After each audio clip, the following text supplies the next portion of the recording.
Hi, this is Margaret Maloney, and welcome to the Death Dhamma podcast. Together we will consider life, death, and impermanence. Because in between birth and death, we lose things. Not just our glasses and our keys. We lose identities, relationships, ideas, and more. But what we can gain right now is facing this together, and we will gain freedom, peace, and progress on our path. Hello, my friends. I am happy today to share with you lessons learned from my recent discussion with Jim Ringel. And Jim describes his book, 49 Buddhas, Lama Rinzen in the Hell Realm, as a crime mystery wrapped inside a Buddhist mystery.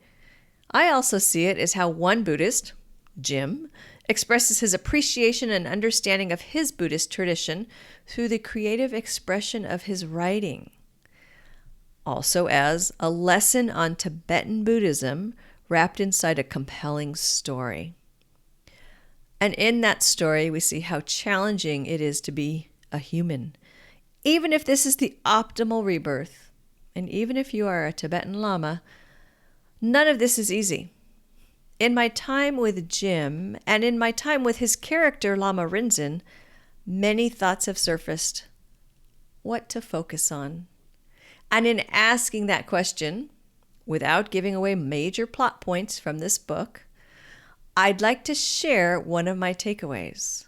Now, Lama Rinzen has been reincarnated in the Hell Realm, which happens to be exactly like parts of Denver, Colorado in the United States. This is not a commentary on Denver. My friends, do not write to me. Denver is a lovely place. It's not even a commentary on the United States or even maybe the rest of the world.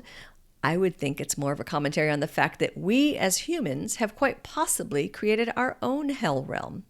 So here he is. And this is how the situation is. He knows who he is. He remembers his past lives. Now he must navigate this life.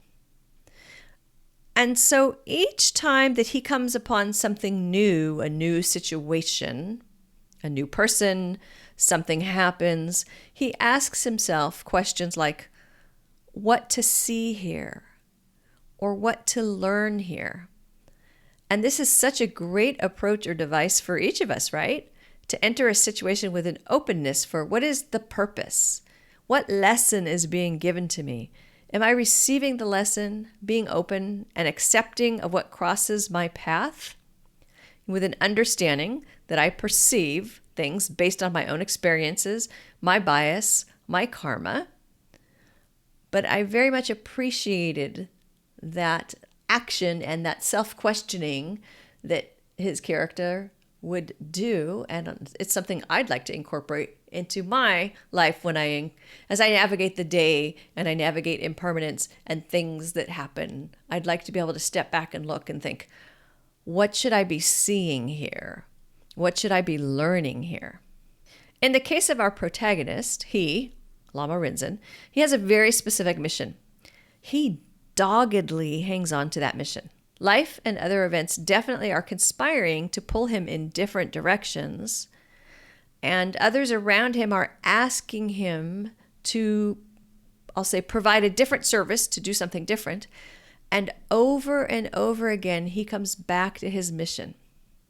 Well, as I said earlier, what to learn here? Is he an admirable character with the ability to stay focused no matter what? Or is this a character who is desperately ignoring impermanence, refusing to understand that maybe his mission has changed, or that there's more than one way to accomplish his mission? Is he too wrapped up in it? And this reminds me of instances where I've had very clear intentions about how things would go. A simple example, sitting down to meditate, right? One of the many times when I was going to have a nice, restorative 30-minute sit. But that's not what always happens. Maybe difficult emotions rose up to greet me.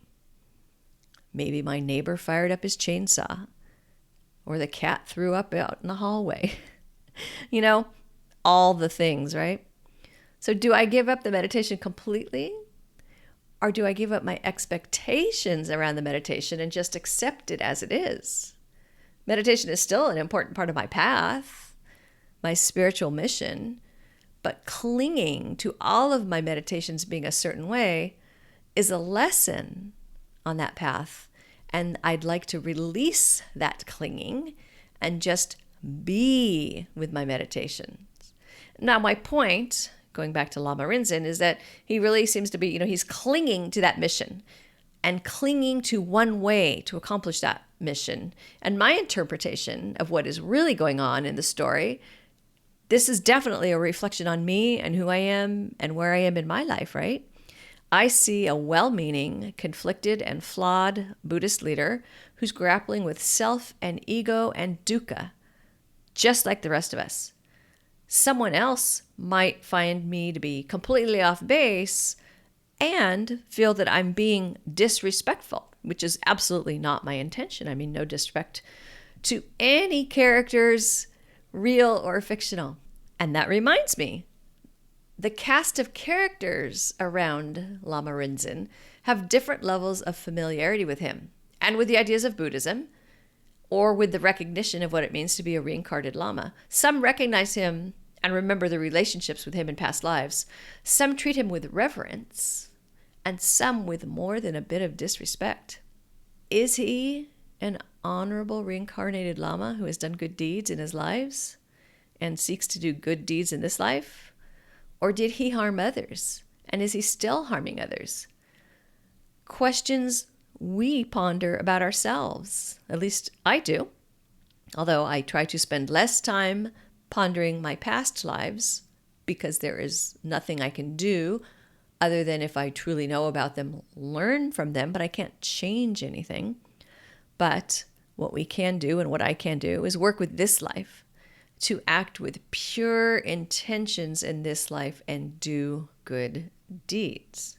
And in the midst of all of this, Lama Rinzen has his own perceptions of self and ideas around each of the people around him.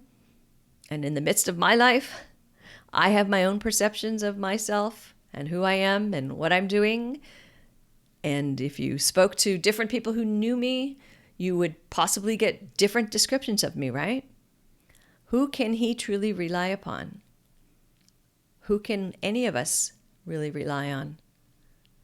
It's our path, the Buddhist path.